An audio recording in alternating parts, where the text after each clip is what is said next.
Hi అండి. Welcome back to Johne's vlogs. ఈరోజు వీడియోలో బీహార్ స్టైల్ ఫిష్ కర్రీ అయితే చేశానండి. చాలా అంటే చాలా బాగుంది. చాలా టేస్టీగా ఉంది. థిక్ గ్రేవీతో ఫిష్ చాలా బాగుందండి. గ్రేవీ కూడా చాలా అంటే చాలా టేస్టీగా ఉంది. ఇంకా బీహార్ స్టైల్ అయితే చేశాను నేను. రెగ్యులర్గా ఇంట్లో చేసుకునే ఫిష్ కర్రీ కన్నా ఈ టేస్ట్ కొంచెం డిఫరెంట్గా ఉంది. చూడండి చాలా బాగుంది కదా! థిక్ గ్రేవీ తోటి మనం వేడి వేడి రైస్‌లో ఏసుకొని తింటే ఈ కర్రీ అయితే చాలా అంటే చాలా బాగుంది.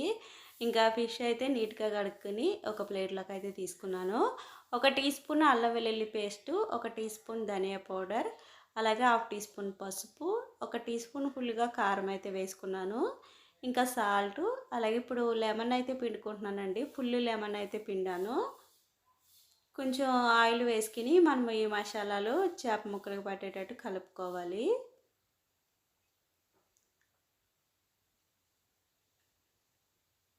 ఒక 10 నిమిషాలు పక్కన పెట్టుకొని ఇవైతే ఫ్రై చేసుకోవాలండి. ఇంకా స్టవ్ ఆన్ చేసుకొని కడాయి పెట్టుకొని 4 టేబుల్ స్పూన్ ఆయిల్ అయితే హీట్ చేసుకున్నాను. ఇంక ఈ చేప ముక్కల్ని దీంట్లో ఫ్రై చేసేసుకుందాము ఆయిల్‌లో. ఇవి ఫ్రై అవ్వటమే లేట్ అండి. మనకి కర్రీ కూడా చాలా ఈజీగా అయిపోతది. ఈ ఫ్రై చేసుకోవడమే టైం పడతది. ఇంకా చూడండి ఇలా గోల్డెన్ కలర్ వచ్చే వరకు ఫిష్ అనేది ఫ్రై చేసుకోవాలి.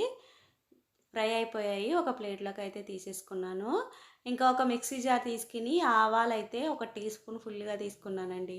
అల్లం, వెల్లుల్లి, 2 ఎండుమిర్చి అయితే తీసుకున్నాను. ఇంకా జీలకర్ర, ఇంకా 5, 6 పచ్చిమిర్చి కూడా వేస్తున్నాను.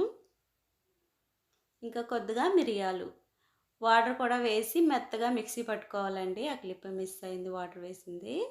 చూడండి ఇలాగ మెత్తగా మిక్సీ పట్టుకోవాలి. మెత్తని పేస్ట్ లాగా.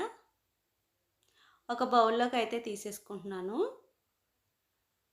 ఇప్పుడు ఈ బౌల్లోకి దీంట్లోకి మనము ఇంకా పసుపు, ఒక టీ స్పూన్ ఫుల్‌గా కారం మిక్స్ చేసుకోవాలి. ఇంకా మన కర్రీలో ఏమి కారం వేయని అవసరం లేదు. ఈ పేస్ట్‌లో అయితే కలిపేసుకున్నాను. 2 మీడియం సైజు టమాటాలు కూడా ఇంకా కట్ చేసుకొని మిక్సీ జార్‌లో వేసుకుంటున్నాను. టమాటా ప్యూరీ చేసుకోవాలి.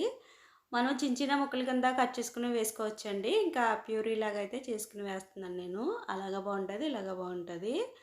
ఇంకా స్టవ్ ఆన్ చేసుకొని ఇంకా కడాయి పెట్టుకున్నాను.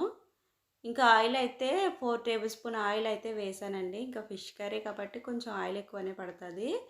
అలాగే సోంపు, జీలకర్ర, వాము టీ స్పూన్ తీసుకోవాలండి కలోంజి. ఇంకా మెంతులు అయితే కొద్దిగానే తీసుకోవాలి. ఇంకా ఆవాలు కూడా టీ స్పూనే తీసుకోవాలి. నేను తీసుకున్నయన్నీ టీ స్పూన్ అయితే తీసుకున్నాను.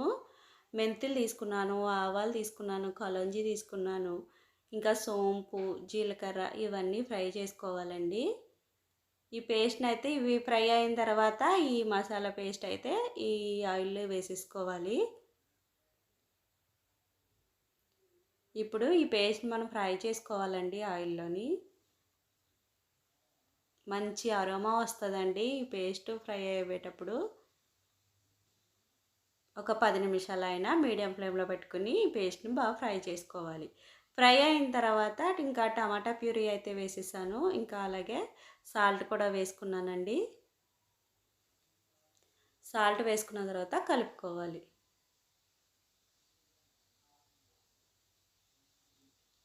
మీడియం ఫ్లేమ్‌లో పెట్టుకొని మనం ఈ పేస్ట్ అనేది కొంచెం కదుపుకుంటూ ఉండాలండి.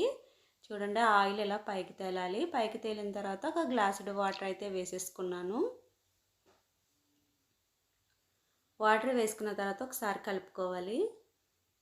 ఇప్పుడు ఈ వాటర్ బాయిల్ అయిన తర్వాత మనం ఫ్రై చేసి పెట్టుకున్న ఫిష్ అయితే వేసేస్తున్నాను. మనకి ఫ్రై చేయటమే లేట్ అవుతుందండి. కర్రీ అయితే చాలా సింపుల్‌గా అయిపోతది. టైం అయితే ఎక్కువ పట్టదు. చూడండి ఈ చేపలు వేసిన తర్వాత మనకి ఈ వాటర్ అనేది థిక్ గ్రేవీ లాగా అయిపోతుందండి. ఇంకా స్టవ్ అయితే ఆఫ్ చేస్తాను.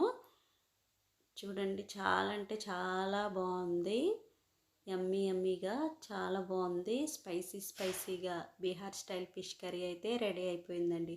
చాలా సింపుల్ అండి. కర్రీ కూడా చాలా టేస్టీగా ఉంది. మనకి డిఫరెంట్ టేస్ట్ అనేది వచ్చిందండి. ఎందుకంటే ఆవాలు వేసాము, ఆనియన్స్ అయితే వేయలేదు. ఫస్ట్ టైం మా వీడియో చూసినట్టయితే లైక్ చేయండి, షేర్ చేయండి, సబ్స్క్రైబ్ చేయండి. నెక్స్ట్ వీడియోలో కలుద్దాం. బాయ్.